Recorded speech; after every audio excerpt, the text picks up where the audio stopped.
বাবা,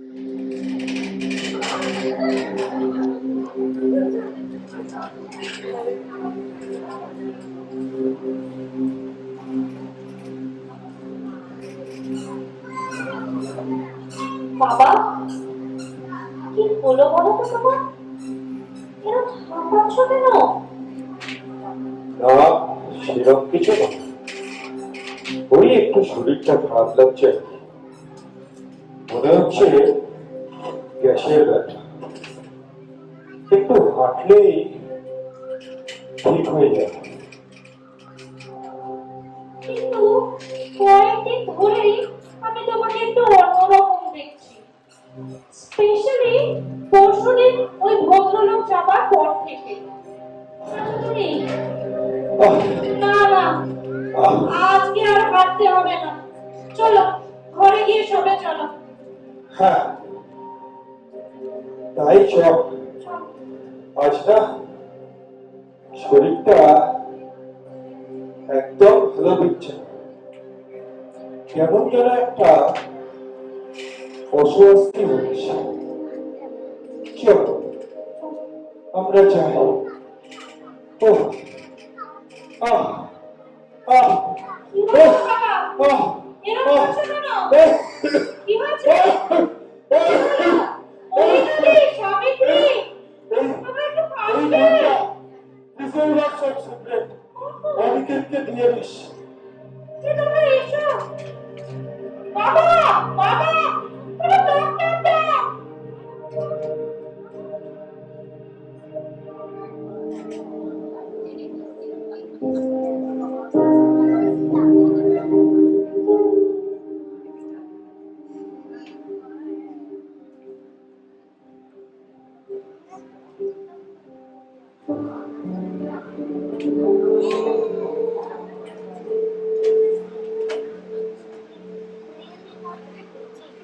দাদা, আমার মন করছে তুমি আবার কোনো কেস খাইছ গো। মানে মানে কেসে জড়াইছ, নয়তো এমন সময় তো তোমার উঠার কথা নয় বটে। বাবা, আমার সাথে থাকতে থাকতে তুইও ডিটেকটিভ হয়ে গেছিস দেখছি। আরে, মনটা ভালো নেই রে গোপাল। ভোরবেলা এসিপি রুদ্র কল করেছিলেন। স্যার স্যার কাল রাতে মারা গেছে। Suspected murder. কোন মাস্টার মশাই গো? দেবব্রত স্যার, তুই দেখেছিস ওনাকে? The world has lost a great historian. বুঝলাম। ওই উনি বলছেন তোমার রুদ্র। তুই কি করে বুঝলি? বুঝলে না, এই সময় শুধু আমাকে খোলা দুধওয়ালা ওই আসে, আর ও এসে একবারই বেলের বোতাম বাজায়। আর এই যে শুনলে না, কেঁদে কেঁদে বোতাম বাজাচ্ছে বিরক্ত দিয়ে, এ দেশে বিরুদ্রোহী হইব। যাই খুলে দি গিয়া।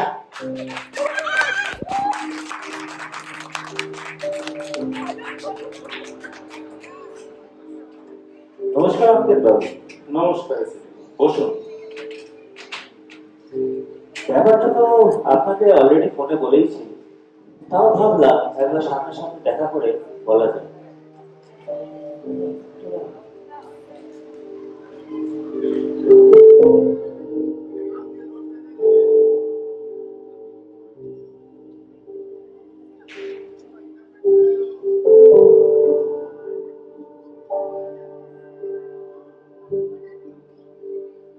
আপনারা মার্ডার সাসপেক্ট করছেন? প্রাইমাফেসি ইয়েস, যদিও বডিটা পোস্টমর্টমে গেছে, তবে দেখা যাক। আর উনি যাওয়ার আগে ওনার মেয়েকে এই বইটার কথা উল্লেখ করে গেছিলেন। Seeds of Success. নিচে নিচে স্যারের সাইন করা।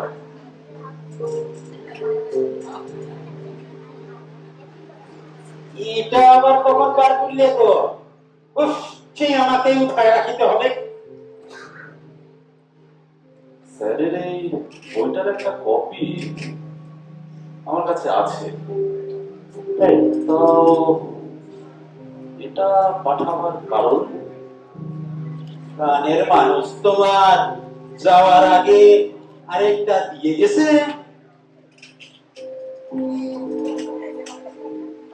কথাটা কিন্তু খুব একটা ভুল বলে।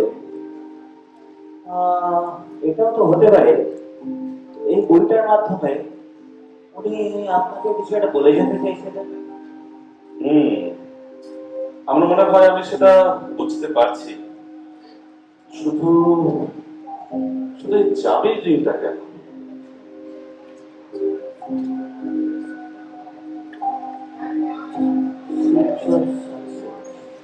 দেখুন, যেটা আপাতত বোঝা যাচ্ছে যে সিডস অফ সাকসেস এই শব্দগুলোর প্রথম অ্যালফাবেট গুলো যদি আমরা পর পর সাজাই, তাহলে যেটা আসে, দাঁড়ান দাঁড়ান, আপনি বলছেন সিডস অফ সাকসেস এর প্রথম অ্যালফাবেট, তার মানে সিডস এর এস, অফ এর ও, আর সাকসেস এর এস, এসওএস।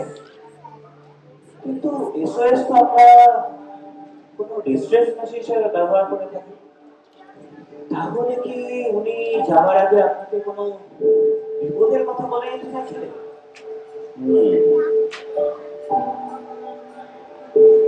গত মাসে আমার শেষ দেখা হয় স্যারের সাথে। মাঝে মধ্যে আমাকে ডেকে পাঠাতেন, নানান বিষয় নিয়ে আমাদের আলোচনাও চলত। না, উনি যে আপনাকে বেশ বিশ্বাস করতেন আর অবভিয়াসলি ভালো যে বাঁচতেন, সেটা তো খুবই এভিডেন্ট। তো শেষবার উনি আমার সম্রাট অশোকের সৃষ্টি করা এক সিক্রেট সোসাইটির ব্যাপারে বলেছিলেন, দ্য নাইন আননোন। বলা হয় কলিঙ্গ যুদ্ধের পর সম্রাট অশোক তার নিজের দেশের 9 জন বিদূষককে নিয়ে এই সোসাইটি সৃষ্টি করেন। স্যারের মতে এই সোসাইটির সদস্যরা আজও আমাদের মধ্যে আছে ছদ্মবেশে। কিন্তু এই চাবির রিংটা কি দিলেন? মানে ওই সিক্রেট সোসাইটির সাথে চাবি রিংটা লক্ষ্য করুন, এটা অশোক চক্রের আকারে গড়া।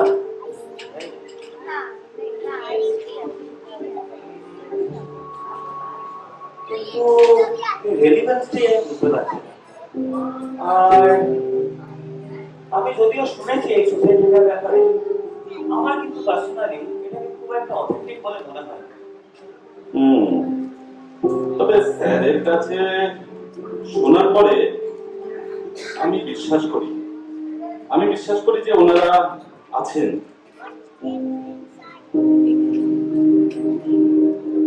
আচ্ছা, অনেক বাবু একটা কথা বলুন, এই যে ম্যানুস্ক্রিপ্ট গুলো চলে গেছে না, এইগুলো কি কোনোভাবে ওনার সাথে জড়িত? ম্যানুস্ক্রিপ্ট? হ্যাঁ। কোথায়? এটা তো আপনি আমায় আগে বলেননি। সে কি বলা হয়নি আপনাকে? তাহলে হয়তো মনে বলা হয়ে ওঠেনি। অ্যাকচুয়ালি ওনার বাড়ি থেকে কিছু ম্যানুস্ক্রিপ্ট মিসিং। কিছু না এসপি, কিছু না। ওগুলো হলো সংস্কৃত ম্যানুস্ক্রিপ্ট, যাতে সম্রাট অশোকের 9 আননোনের সময়কার কিছু তথ্য আছে। তথ্যের ভ্যালু হয়তো আজকের দিনে কেউ বুঝবে না, কিন্তু বাজারে ওর মূল্য কয়েক কোটি। কয়েক কোটি বলছেন? তাহলে কি এটাই কোনোভাবে খুনের মোটিভ হতে পারে? সেটা বলা এখন একটু মুশকিল। মার্ডারটাই তো এখন এস্টাবলিশ হলো না। আপনি পোস্টমর্টমের রিপোর্টের ব্যবস্থা করুন, ওটা খুব জরুরি। আর একটা ইম্পর্টেন্ট জিনিস, সেটা আমার মনে হচ্ছে সেটা হচ্ছে আপনাকে দেওয়া ওনার এই বই আর চাবির রিংটা। হয়তো এটাই ছিল আপনার উদ্দেশ্যে ওনার শেষ বার্তা।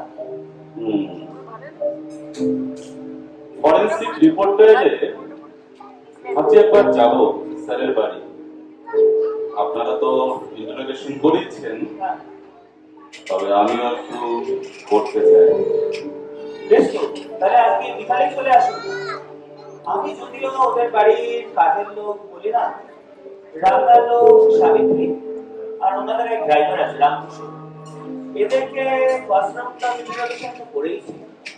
শ্রী আপনি যদি চান আপনিও চলে আসুন বিকালে, একসাথে আরেকবার ইন্টারোগেট করে দিয়ে।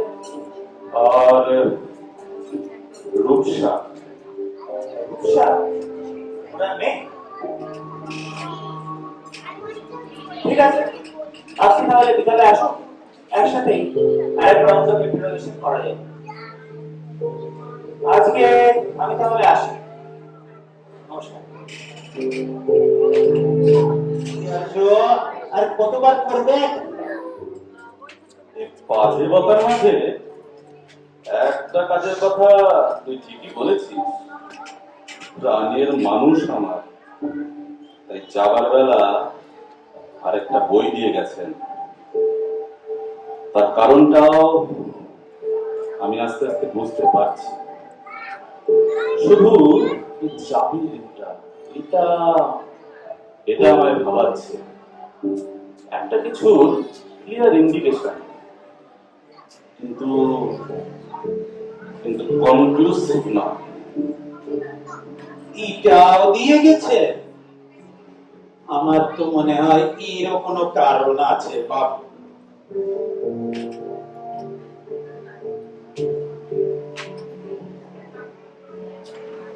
এসবি এই বইটা স্যার আমাকেই দিয়ে গেছে। It's a pure camouflage. বইটার নাম, কভার আর কন্টেন্ট পুরো সেম। অরিজিনাল পাবলিকেশনে একটা গল্প ছিল, আর এটাতে এটাতে তার সাথে যোগ হয়েছে একটি কবিতা। কবিতা? গল্পের বইয়ে কবিতা আগে তো কখনো শুনে নাই বাপু। কবিতা ধর্মচক্রে রয়েছে মোর প্রাণ, ভেঙে তাদের ঐক্যতা। আমার বার্তা যেন তোমায় ভাবায় রোজ, সত্যই দেবে সত্যের খোঁজ। শুভ শহরের নিকট আজও সে রয়, সম্রাট অশোকের এক অজানা নয়। ইন্টারেস্টিং, কিন্তু এর থেকে কি কিছু উদ্ধার করতে পারবেন? কিছুটা। যেমন এই ধর্মচক্রে রয়েছে মোর প্রাণ। ধর্মচক্র বলতে তো অশোক চক্রকেই বলা হয়। আর স্যারের দেওয়া ওই চাবির দিনটা, ওটা অশোক চক্রের replica. I am pretty sure যে ওই চাবির দিনটাই আমাদের কিছু একটার দিকে এগিয়ে নিয়ে যাবে। তবে রয়েছে মোর প্রাণ, এটা কেন বললেন, এটা ভাবতে হবে। ইন্টারেস্টিং, বাট এটা যে একটা মার্ডার, আমার সেই ইনটিউশনটা আরো কিন্তু জোরালো হয়ে যাচ্ছে এবার। ফরেন্সিক রিপোর্টটা এলো, এক্সপেক্টিং এনি মোমেন্ট, বাট ওই বাকি লাইনগুলো থেকে কি বেরোচ্ছে? এই শেষটা লক্ষ্য করুন, সম্রাট অশোকের অজানা নয়। সিক্রেট সোসাইটি দ্য 9 আননোনের দিকে ক্লিয়ারলি ইন্ডিকেট করছে। অজানা নয় বা বেশ কিছু জানা তথ্যের ইঙ্গিত। Indeed. আর ওই মাঝের লাইনগুলো? মাছের বলতে এটা করুন, যেমন আমার বার্তা যেমন যেন তোমায় ভাবায় রোজ। হ্যাঁ, এটা তো pretty easy and direct.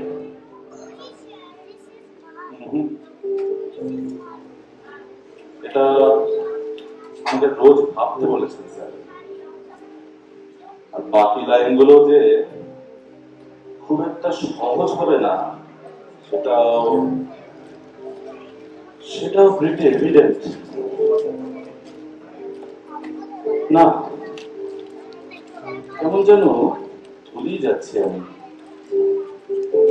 এই শব্দের চোরাবালিতে।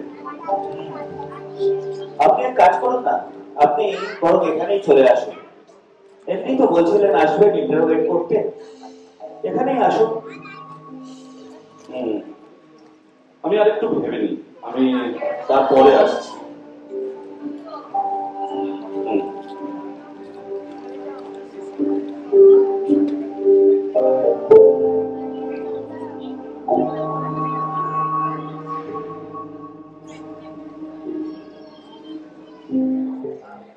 পোস্টমর্টমের রিপোর্টটা তো প্রিলিমিনারি রিপোর্টটা এসে গেছে। বিষক্রিয়াতে মৃত্যুটা হয়েছে। যদিও আমি আমাদের ফরেন্সিক এক্সপার্ট ডক্টর দত্তকে ব্যাপারটা প্রায়োরিটাইজ করতে বলেছি, দেখা যাক। নকশা, আমিও একজন পিতৃতুল্য মানুষকে হারিয়েছি, তবে তবে শেষ আমি দেখে ছাড়বো। আরো একটা ব্যাড নিউজ দেওয়ার আছে। শহরে আর একটা মার্ডার হয়েছে। আরেকটা? অভিজিৎ সাঁতরা। ইনি কোইন্সিডেন্টালি দেবব্রত বাবুর বাল্যবন্ধু, কাছেই বাড়িও না। এনার মৃত্যুর কারণও কি পয়জন?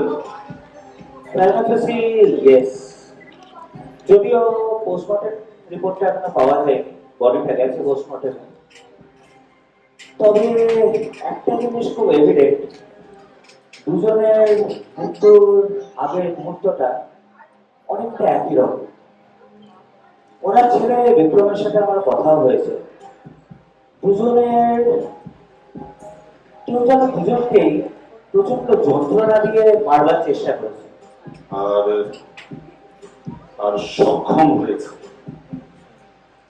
অভিজিৎ কাকু আর বাবা তো খুব ভালো বন্ধু ছিলেন, মাঝে মাঝে দেখা করতেন ওনারা, আর মোস্টলি ওনারা বাবার স্টাডিতে বসতেন। শেষ কবে দেখা করেছিলেন ওনারা? তা 3 দিনের হবে, কিন্তু কালকে দুজনের কথা হয়েছিল ফোনে। বাবার কল লিস্টে অভিজিৎ কাকুর নাম্বারটাও পাওয়া গেছে। টাইমটা খেয়াল আছে? এই অ্যারাউন্ড 9:30। তারপরে বাবা ডিনার করে, আর আমি আর বাবা রোজকার মতো এই বাগানেই হাঁটতে বেরোই, আর তারপরে সব শেষ। পোস্টমর্টম রিপোর্টে বলছে পাকস্থলীতে খাবারের কণার সাথে there were traces of poison and the name of the poison was hemlock. হেমলা? সক্রেটিসকেও এই পয়জন দিয়ে মারা হয়েছিল না? মানতে হবে আপনাকে অনিকেত বাবু, একদম রাইট। আচ্ছা রূপসা, রাতে রাতে স্যার বাড়ির খাবারই খেয়েছিলেন তাই না? হ্যাঁ, কিন্তু কালকে বাবার সাথে এক ভদ্রলোক দেখা করতে আসেন, এক বিজনেসম্যান। ওনাকে নিয়ে বাবা বেশ অসন্তুষ্ট ছিলেন।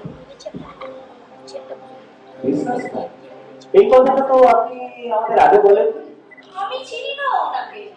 বাবা বলেছিলেন এক অ্যান্টিকের ব্যবসায়ী, কিন্তু পরে খেয়াল হলো ওনার হাতে একটা শাল পাতার ঠোঙা ছিল, ঠিক মন্দিরের প্রসাদের ঠোঙার মতো। কংক্রিট না হলেও ইট ইজ এভিডেন্ট যে ওই ঠোঙার প্রসাদ বা খাদ্যই হলো মৃত্যুর কারণ।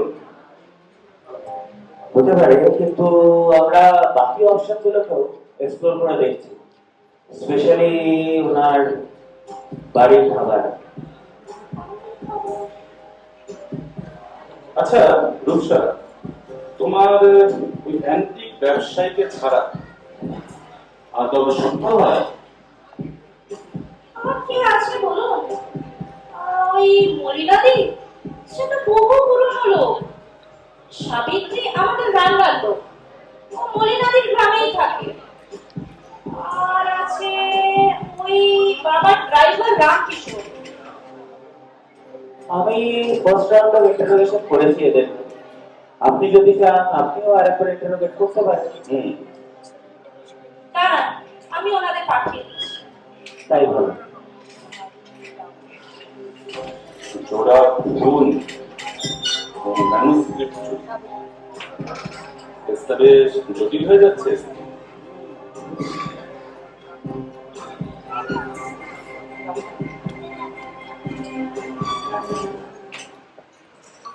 ওনাদের বাড়ির কাজের লোক বলি না, উনি ডাকছিলেন।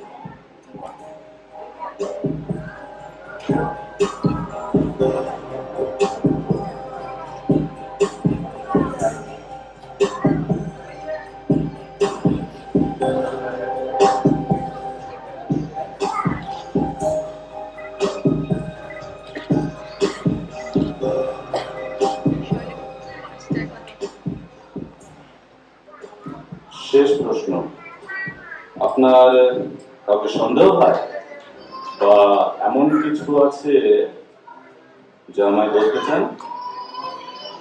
সন্দেহ না বাবা, তবে একটা কথা বলি,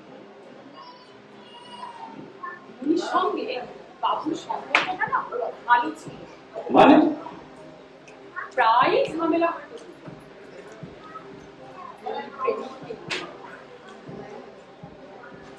তো যদি তুমুল ঝামেলা, বাবু তো আসলে সম্পর্কটা মেনে নিতে পারেনি। টাইমটা খেয়াল আছে? ধরুন ওই সৌমিনারা, আমি তো এই কথাও বলতে শুনেছি, বাবু যদি ওদের সম্পর্কটা মেনে না নেয় অথবা ওদের বিয়েতে রাজি না হন বা ওদের সম্পত্তির ওয়ারিশ না করে, তাহলে একটা বেশ বড় রকম ক্ষতি করে দিতে উনি কোনো দ্বিধা করবেন না। ইন্টারেস্টিং। রূপসা, আর কিছু? হ্যাঁ বাবা, আমার তো মনে হয় উনি যে দুষ্প্রাপ্য ক্ষতিগুলো যে চলে গেছে উনি সরিয়েছে। বাবু দেখতে পেয়েছিলেন বাবা? তুমি পুঁথির কথা কি করে জানলে? মানে আসলে বাবু তো চাবি দিত আমাকে ওই ক্ষতিগুলো আনতে, আর তাই তাই তো আমি জানি। ঠিক আছে ঠিক আছে, আপনি আপনি এখন আসতে পারেন। সাবিত্রীকে পাঠিয়ে দাও।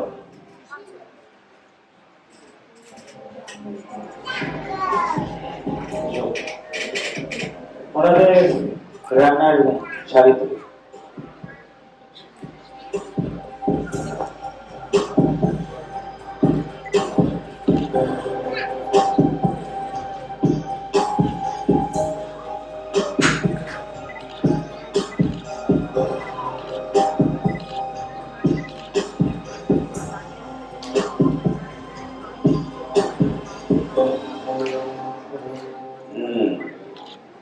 আচ্ছা, শেষ প্রশ্ন, আপনার কাউকে সন্দেহ হয় বা এমন কিছু আছে যা আমাদের বলতে চান?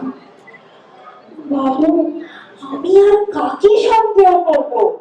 তবে একটা কথা বলে রাখি, মলিনাদির লোকটা কিন্তু খুব একটা সুবিধের না। মানে পুরোনো লোক, তাই আমার কিছু বলার আছে না। হঠাৎ এমনটা কেন বলছো? ওই মলিনাদির পয়েন্ট তো চোরা খেলার সব গ্রামে অনেক দিনার। আর এই বাবুর বাড়ি ভালো লোক, তাই যা টাকা চাইতো দিয়ে দিতাম। ওই কিসব চুরি আছে না, আমার তো ঠিক আছে ঠিক আছে, আপনি আসতে পারেন। রামকিশোরকে ডেকে দিয়ে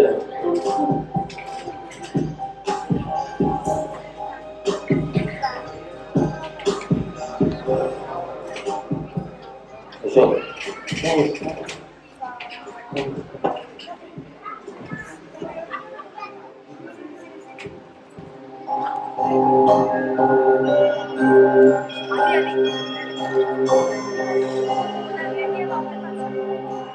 হুম।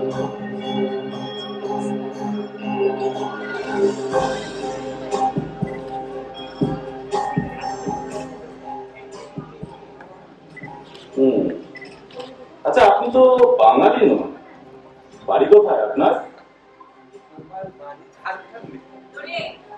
ওখানেই জন্ম? আমার জন্ম আছে 80 সালে। হ্যাঁ স্যার, আমার জন্ম আছে 80 সালে, ওই ঝাড়খণ্ডের হাজারিবাগে। ঠিক আছে, আপনি এখন আসতে পারেন।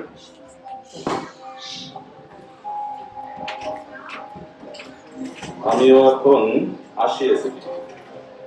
অনেকগুলো অনেকগুলো চিন্তা মাথায় ঘুরছে, কিছু জটও ছাড়াতে হবে।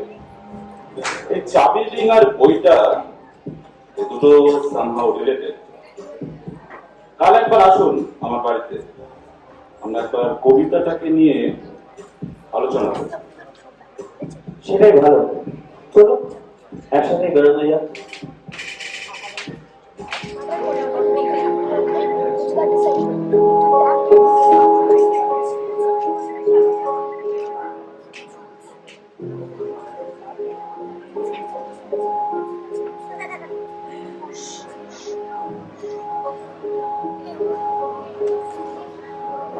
দাদা জানো, বাগানের ওই পাখির বাসাটা না ঝড়ে ভেঙে গেল গো।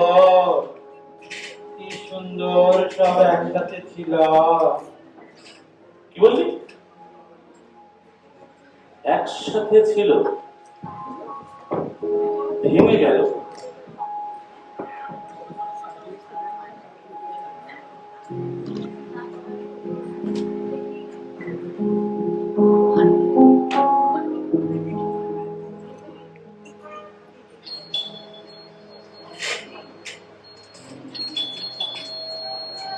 তিনটে মেজর আপডেট দেওয়ার আছে, বসুন। অভিনব ফরেন্সিক রিপোর্টটা চলে এসেছে, আর যা সাসপেন্ড করেছিলাম ঠিক তাই, পয়জনিং এই মৃত্যুটা হয়েছে। অভিনব ছেলে বিক্রম, ও কিছুক্ষণের মধ্যে হয়তো আপনার এখানে আসবে। ইনফ্যাক্ট বিক্রমের আপনার থেকে কিছু সাহায্য দরকার। আর আমার ইনফর্মাররা এটাও কনফার্ম করেছে যে বাজারে বা ডার্ক ওয়েবে এখনো অব্দি কিন্তু কোনো ম্যানুস্ক্রিপ্টের উল্লেখ নেই। That's good. তার মানে খুনি এখনো অরিজিনাল ম্যানুস্ক্রিপ্টটা হাতে পাইনি। সেটাই মনে হচ্ছে। তা আপনার অনুসন্ধান কত, স্পেশালি ওই ছড়াটা? ধর্মচক্রেই রয়েছে মোর প্রাণ, ভেঙে তাদের ঐক্যতা। এই কিছুক্ষণ আগে গোপালের একটা কথায় এই দ্বিতীয় লাইনটার মানে আমি বুঝতে পেরেছি। গোপালের কথা? দেখুন, ঐক্যদান মানে হারমনি, মানে একসাথে একজোট হয়ে থাকে। হ্যাঁ।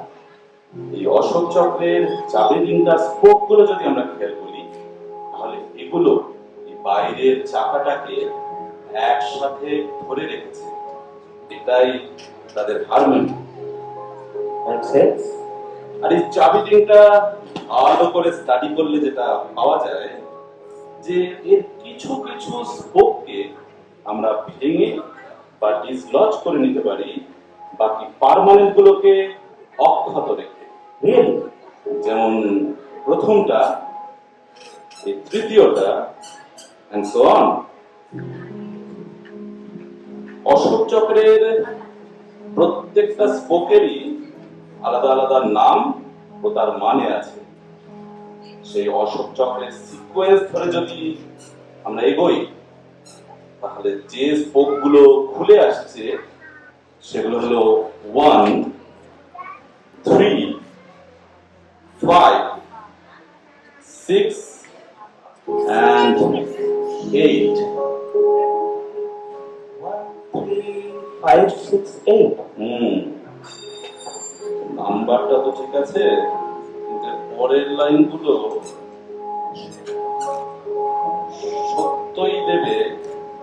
সত্যের খোঁজ। কোন সত্যের খোঁজ পাবো আমরা?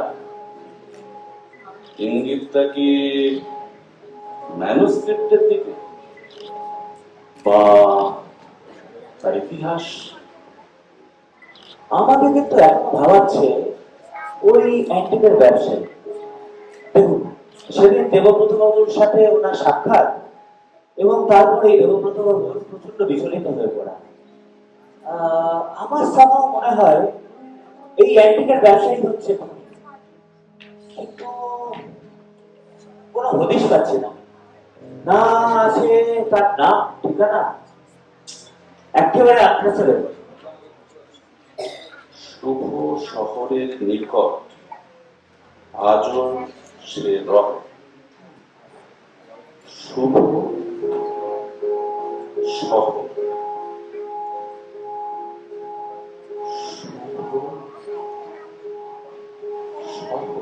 আচ্ছা, অনেকের বাবু একটা কথা বলুন, এই আপনি একটা নাম্বারের কথা বলছিলেন না, 13568। আচ্ছা, কোনো নাম্বার তো সাধারণত আমরা কোনো পাসপোর্ট হিসেবে ব্যবহার করে থাকি। তাহলে এমনটাও তো হতে পারে যে যে ম্যানুস্ক্রিপ্টগুলোর কথা বলা হচ্ছে, এগুলো হয়তো কোথাও কোনো গল্পে সুরক্ষিতভাবে রাখা আছে। আর এই যে নাম্বারটা, এই নাম্বারটা হচ্ছে তারই পাসপোর্ট।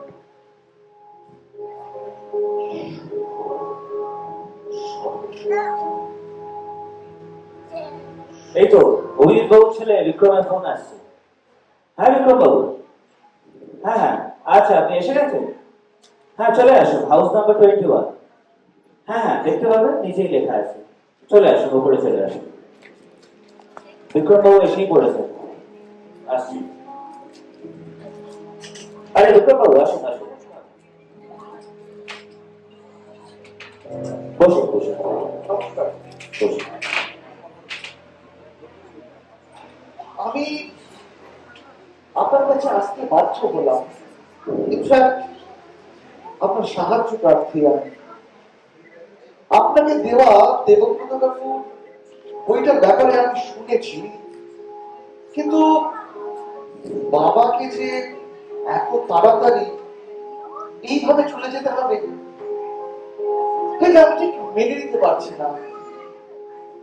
দেখুন, সাহায্য তো আমি আপনাকে করবই, কিন্তু তার আগে আমার কিছু জিনিস জানার আছে আপনার থেকে। আপনাকে কয়েকটা প্রশ্ন করতে পারি? নিশ্চয়ই করুন না। বেশ। ঘটনার দিন আপনি কোথায় ছিলেন? আগে আমি কলকাতার বাইরে ছিলাম, বর্ধমানে ব্যবসার একটা কাজে গিয়েছিলাম। ওইখানে ওই কাজকর্ম সব মিটিয়ে আসতে অনেক রাত হয়ে যায়। ভোর আপনাদের খবর পাই, তারপর তড়ি ঘড়ি ছুটে আসে। তা আপনি নিজের গাড়ি নিয়ে গিয়েছিলেন না ভাড়ার গাড়ি? আগে আমি নিজের গাড়ি নিয়ে গিয়েছিলাম। বেশ। আপনার বাড়িতে তখন কেউ ছিল? হ্যাঁ, আমার স্ত্রী ছিলেন। আচ্ছা, আপনার বাড়ি থেকেও কি কিছু চুরি গেছে? মানে ওই ম্যানুস্ক্রিপ্ট বা কিছু? না, অ্যাকচুয়ালি আমরা যখন ইনভেস্টিগেশন করছিলাম, ওনার সিন্ধুকের ওপরে বেশ কিছু স্পষ্ট দাগ দেখতে পাই। ইনফ্যাক্ট আমি তো বিক্রম বাবুর থেকে এটাও কনফার্ম করেছি যে ওই দাগগুলো নাকি আগে ছিল না। মানে কেউ যেন জোর করে ওটাকে খোলবার চেষ্টা করেছে। এক্স্যাক্টলি। দেখুন, ম্যানুস্ক্রিপ্টের ব্যাপারে আমি এইটুকু বলতে পারি যে বাবা এবং দেবব্রত বাবু দুজনের কাছে এরকম অনেক প্রাচীন ম্যানুস্ক্রিপ্টের কিছু সংগ্রহ ছিল, এবং ওরা দুজন নিজেদের মধ্যে এই ব্যাপারে অনেক আলোচনাও করতেন। ইনফ্যাক্ট অনেক সেমিনারে ওরা এই ব্যাপারে অনেক বক্তৃতাও রেখেছেন, জানেন তো? সেমিনারে? হ্যাঁ, এগুলোর ব্যাপারে? আগে তাহলে ব্যাপারটা তো অনেকেই জানে। সেটাই। ন্যাচারালি। আমার এবার নিজের ভাবার জন্য একটু সময় দরকার। অনেকগুলো কতগুলো জট খুলতে হবে। না বিক্রম বাবু, হ্যাঁ, বলুন। চলুন আজকে হ্যাঁ, আমরা উঠি। আসি তাহলে আজকে। হ্যাঁ, নমস্কার। নমস্কার।